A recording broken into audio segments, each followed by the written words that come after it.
The most important question I got was, what is your legacy? Not a material legacy, but if life stops now, how do you want to be remembered? What is your frequency legacy? The Phoenix Frequency podcasts are results from that question. When all seemed burnt in your life, the fertile ash of a phoenix is filled with compassion, love, forgiveness, empowerment, intuition, wisdom, generosity, creativity, resilience, a balance of an evolution and involution, what is needed to rise. I am Nienke van Bezooijen and I live my Phoenix frequencies. On a weekly basis, I share my insights, my resources, and I have guests who Phoenix themselves. If it resonates to you, you're welcome to rise.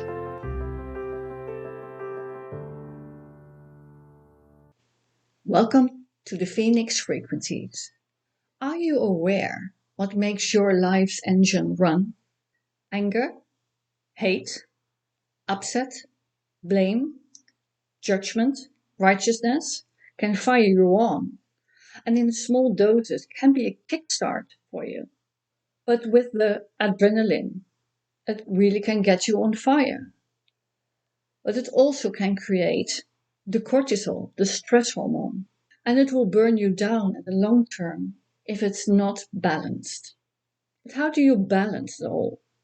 Well, how about when you're falling in love? The butterflies can feel as a rushed energy, but often experience in a very different way. It creates another hormone, oxytocin, a boost for your energy over and over again.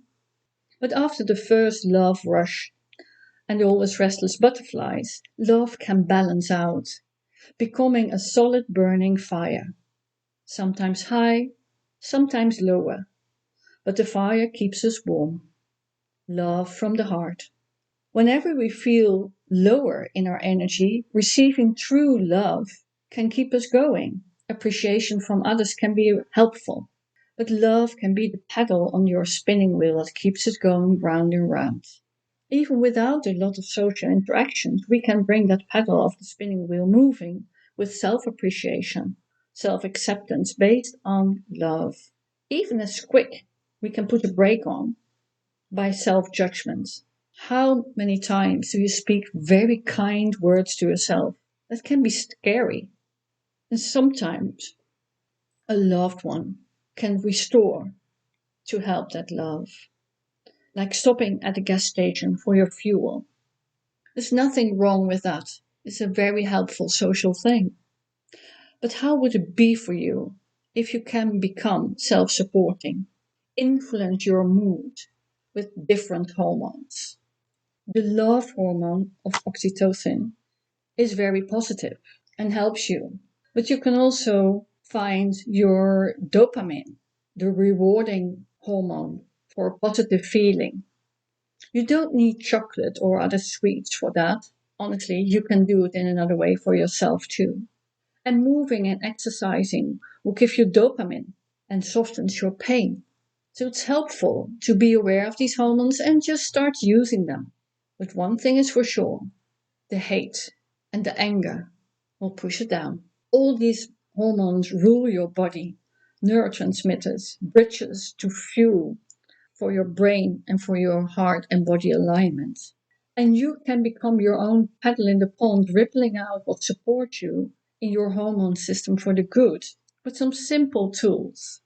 Are you aware what you appreciate?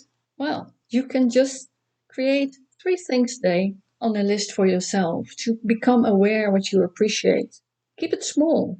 Just name for yourself what you love, the ladybird on a plant or a sun ray breaking through the clouds or a smile from someone just where you meet them on the road. And from there, you can start spreading out. Share your appreciation by life with a sincere compliment. Or just say to your loved one, I love you. A cuddle, a hug.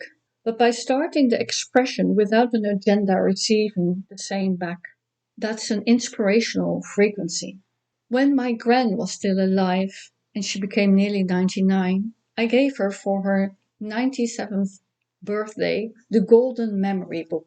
I reached out in the family and with friends if they could write something what they really appreciate of my gran, something they look back on with some really, really appreciative feeling, something they really love when they experience being together with gran, something they really appreciate how her character is, but by life. Often we save all these good expressions about someone for a funeral, but how about saying it while the person is alive?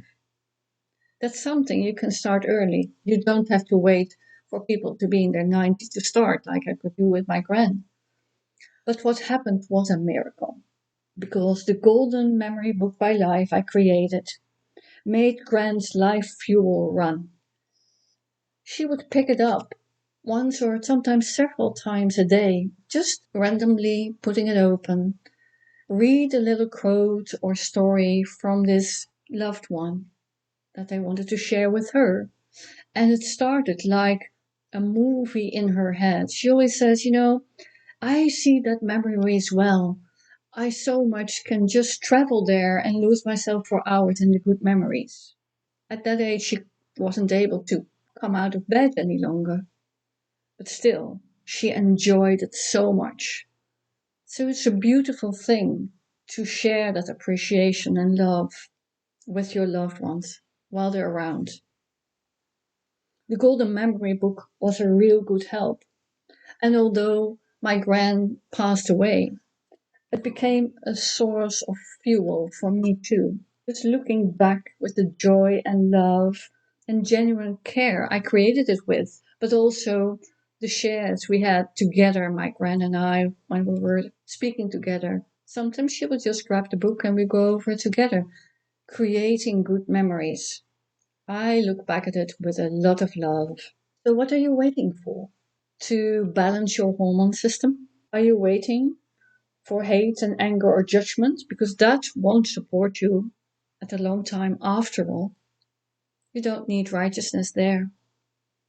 But genuine love for yourself to start with and rippling out to others can make the difference. And that's what I call a phoenix frequency.